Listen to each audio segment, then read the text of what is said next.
Here's the ending first. A neutral country with no enemies somehow has enough bunkers to shelter its entire population twice over, an army of armed citizens ready within hours, and roads it's prepared to destroy the moment anyone tries to invade. This is Switzerland. And by the end of this video, you'll understand why no one, not even Hitler, ever dared to cross that border. There's a country that every major travel ranking puts at number 1. Snow-capped peaks that never melt, emerald valleys, lakes so clear they look unreal. Switzerland. For most people, this is the picture that comes to mind. Peace, neutrality, chocolate, and watches. But there's another side to this country that almost no one talks about. During World War II, while Nazi Germany and Fascist Italy swallowed up nation after nation around it, Switzerland sat untouched. Not because it was lucky, not because nobody wanted it, because nobody could take it. Today we're going to walk through exactly why. And some of what we're about to show you is still hiding in these mountains right now. Before we get into the hidden side of Switzerland, let's set the scene. Switzerland sits in the heart of the Alps, and about 60% of its land is mountainous terrain, making it one of the most mountainous countries on the planet. It's landlocked, surrounded by France, Germany, Austria, Italy, and Liechtenstein. And politically, it's one of the most famous neutral countries in the world. Switzerland doesn't join military alliances. It doesn't take sides in wars. For centuries, this neutrality has been part of its national identity. So on paper, this looks like the safest, least threatening country in Europe, a place built for skiing, hiking, and quiet mountain villages. But that mountainous geography, the same thing that makes Switzerland so beautiful, turned out to be the foundation of one of the most effective defense systems ever built by a small nation. Here's the first thing most people don't realize.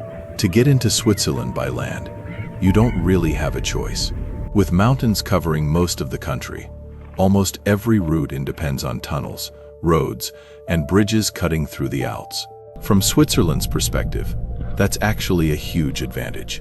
If every way depends on a handful of tunnels and bridges, then controlling or destroying those structures means controlling who gets in at all.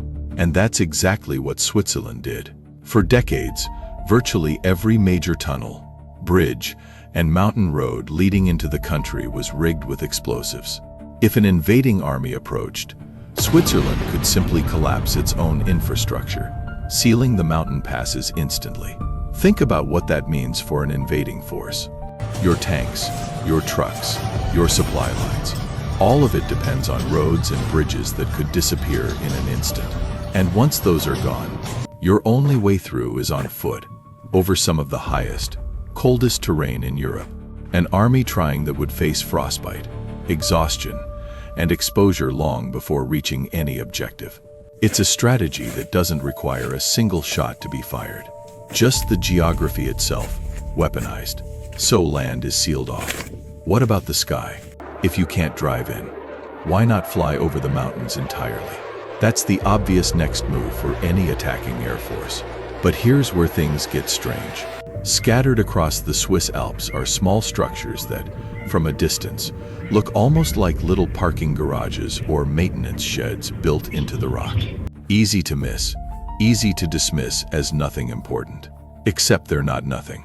These are believed to be hidden Swiss Air Force bases, entire hangars built directly into the mountainside, reportedly capable of housing fighter jets like the Fa-18. From the outside, they look small, weathered, and forgettable. For an enemy pilot, that's the entire point. You can't target what you can't identify. A base that blends into the landscape means Swiss fighter jets could, in theory, appear seemingly out of nowhere, launched from a location that looked like nothing on any map or photo. In modern warfare, where everything comes down to seconds, that kind of unpredictability is its own kind of weapon. Let's say, hypothetically, an enemy force somehow gets past the collapsed roads and the hidden air bases. Every obstacle so far overcome through sheer force and numbers. At this point, you might think the hardest part is over. It isn't. Switzerland has mandatory military service. At age 20, every Swiss man goes through basic training. From 21 to 26, they serve about 3 weeks every year. And from there, until age 37, they remain part of the country's reserve forces. More than a decade of military obligation in total. Add it all up, and Switzerland can mobilize roughly 300,000 reservists in a national emergency. But here's the detail that makes this even more unusual. Switzerland also has one of the highest rates of household gun ownership in the world, ranking third globally. Many reservists keep their service rifles at home. So in a worst-case scenario, you're not just facing a standing army. You're facing a population where a huge number of ordinary households could, within hours, become armed combatants. Farmers, shopkeepers, office workers, all trained, all potentially armed, all able to respond almost immediately. For an invading force, that means there's no safe rear area, no quiet villages to pass through. Every town becomes a potential front line.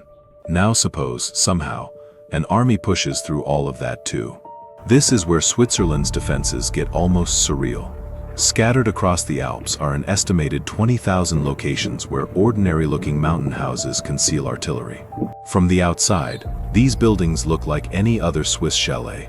Wooden shutters, sloped roofs, nothing remarkable. But behind those shutters, hidden cannons can be revealed and fired at a moment's notice. For an advancing force, this turns every single building into a question mark. Is this house just a house? Or is it about to open fire? There's no way to know, and that uncertainty alone slows everything down. You can't move quickly when any structure around you might suddenly become a weapon.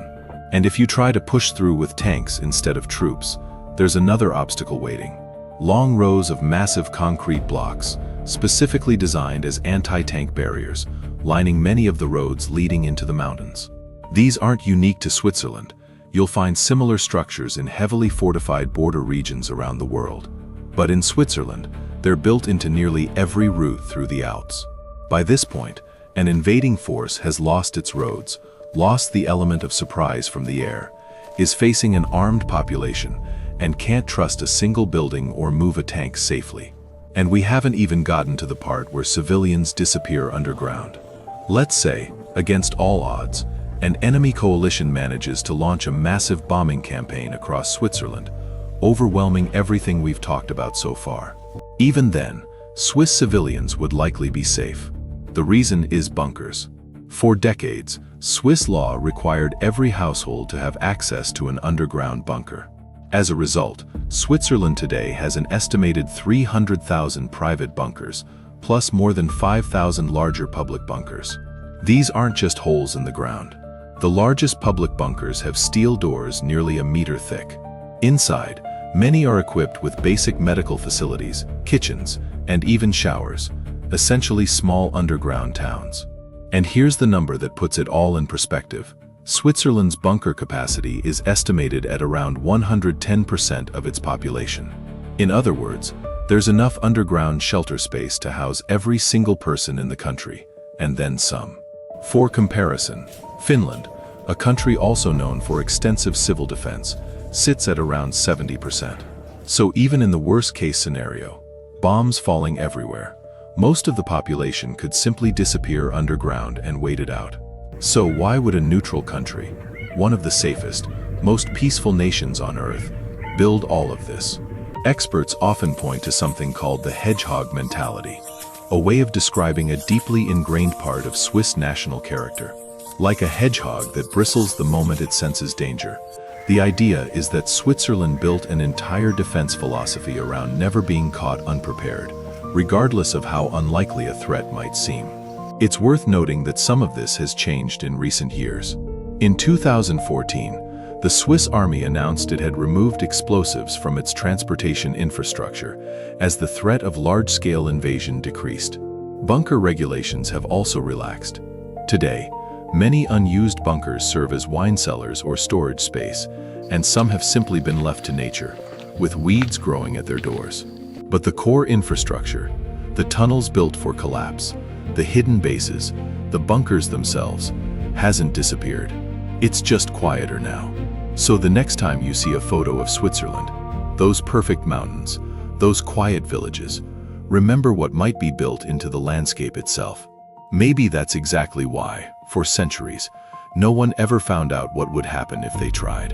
If you want to see more hidden stories like this, hit subscribe. There's a lot more history hiding in plain sight.